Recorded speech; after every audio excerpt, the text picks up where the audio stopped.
Ndugu wananchi na waandishi wa habari kwa ujumla, leo tumefika hapa kukagua miundombinu hii ya mabasi yaendayo kwa kasi, lakini pamoja na kukagua miundombinu mingine. Kwa hiyo awali ya yote nitumie nafasi hii kwanza kumshukuru Mungu mpaka hapa tulipofikia. Tunaamini kwamba kila mmoja akimtazama mwenzie anaweza kumshukuru Mungu katika hatua tuliopo sasa. Lakini jambo la pili la muhimu ni mshukuru sana Amiri Jeshi Mkuu na Rais wetu wa Jamhuri ya Muungano wa Tanzania, kwanza kwa yeye mwenyewe kushika tena madaraka haya kwa awamu ya pili, lakini pia kuendelea kuiunda serikali. Lakini tatu la muhimu ni tamko lake la kuendelea kujenga Tanzania yenye maridhiano, kwa maana tupate nchi ambayo inaweza kuzungumza lugha moja, tupate nchi ambayo Watanzania watakuwa na furaha juu ya rasilimali zao na juu ya serikali yao.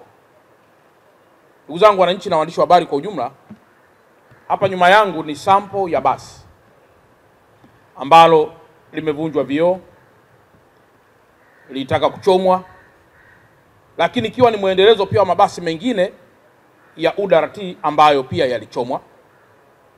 Na kwa sasa serikali inaendelea na tathmini kuhusiana na kiwango hicho cha uharibifu wa miundombinu ya serikali, miundombinu ya watu binafsi, lakini pamoja pia na wale wengine ambao wamepata madhara katika maisha na katika mambo mengineyo.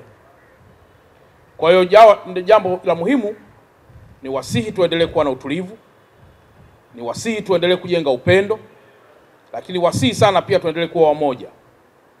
Na ni wasihi pia kwamba migogoro ya namna hii tusiangalie katika jicho la kawaida.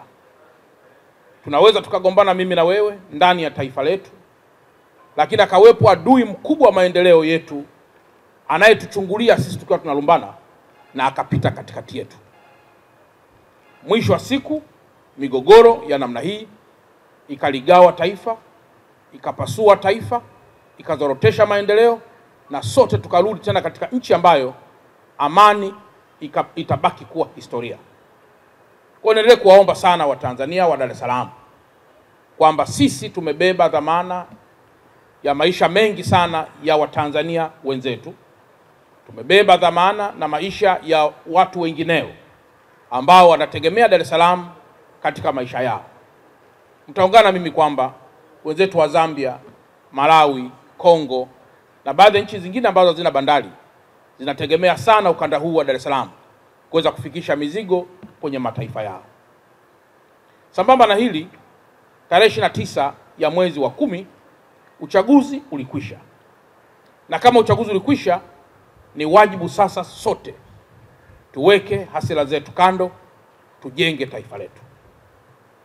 Taifa letu kwa muda kama siku 3 baada ya kuwa na lockdown, naamini sio hasara tu ya fedha tumeipata, kuna hasara za maisha pia, kuna hasara za maendeleo tumezipata, pamoja na hasara zinginezo nyingi tu ambazo kama hali hii inaweza kujirudia tena, madhara yake yanaweza kuwa pengine makubwa, au taifa letu linaweza kukwama zaidi katika maendeleo yake. Kwa hiyo ni toe rai hii zaidi, kama ambavyo Mheshimiwa Rais amekushaahidi ndani ya siku 100 ata launch mchakato wa katiba mpya, lakini ndani pia ya siku hizi chache anaanzisha mchakato wa maridhiano. Kwa hiyo tukubali kwamba hakuna nchi nyingine tutakayokwenda kuishi zaidi ya Tanzania tulionayo sasa. Mkiangalia mabasi haya leo, tuko kwenye hii barabara ya Mbagala, lakini kuna barabara ya BRT1, hii ni BRT2. Barabara ya BRT1 inayotoka Gerezani na kwenda mpaka kule Kimara, vituo vingi vya mwendo kasi vimeharibiwa. Lakini pia na barabara hii nayo vituo navyo vingi pia vimeharibiwa. Lakini nimeona namna ambavyo Watanzania wa Mbagala wanataabika kwa sasa. Na sisi kama wazazi, uweza hata siku moja ukasema sasa sirudishi tena miundombinu kwa sababu ya hiki kilichotokea. Nimekwisha elekeza hakuna shule hata moja iliyoharibiwa ambayo itafungwa kwa sababu ya uharibifu huo. Pesa hiyo hiyo ya serikali inaendelea na ukarabati wa shule, ukarabati wa vituo vya afya na ukarabati wa miundombinu mingine ambayo inaweza kuwa ilipata madhara. Lakini sambamba na hilo, tumemsikia mkuu wa wilaya ya Temeke anaomba kwamba usafiri huu urudi barabarani, na sisi tulipaki hapa, na niwashukuru sana vyombo vya dola, jeshi la polisi, jeshi la wananchi Tanzania. Mabasi kama haya mnayoyaona, yote haya unayoyaona hapa, kama tungezembea mabasi haya yote yangeweza kuchoma moto, lakini pengine leo yangekuwa ni majuto ya kile ambacho tumekwisha kifanya. Kwa hiyo ni shukrani zangu za pekee sana kwa namna miundombinu hii ilivyolindwa.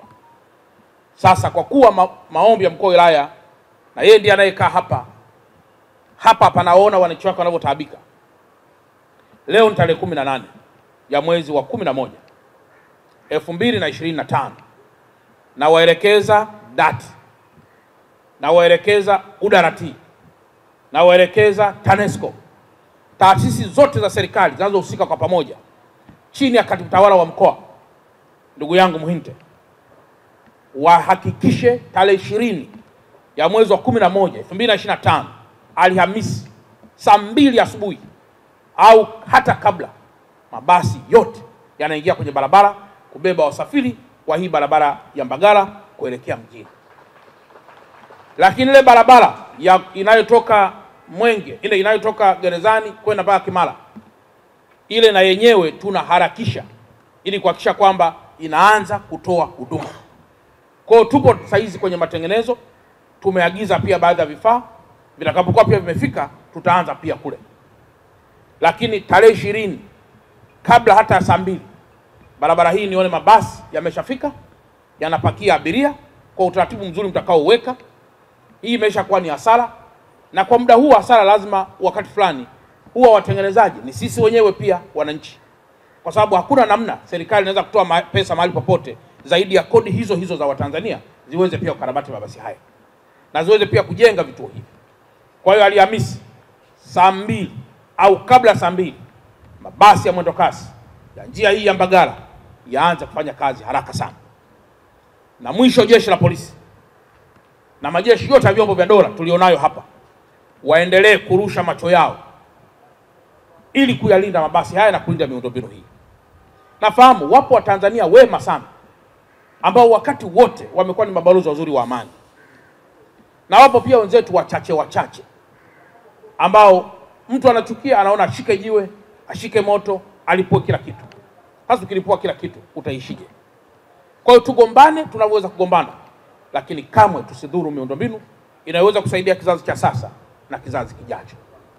Na mwisho, sote baada ya serikali kuundwa tuendelee kuwa na heshima kubwa sisi kama Watanzania, kuheshimiana wenyewe, kuheshimu serikali zetu, lakini tukaribishe mazungumzo ya mara kwa mara kwa kile ambacho nadhani umekwazika nacho, na sisi kama serikali tutarekebisha pale tulipokosea, tutasonga mbele pale tulipokosea, na tutaendelea kushauriana pale tulipokosea, na tutaamini kabisa kwamba mimi niliyekosea na wewe mwenzangu kukosea, wote tukasamehana, tunajenga Tanzania bora zaidi. Jamhuri ya Muungano wa Tanzania. Asante sana.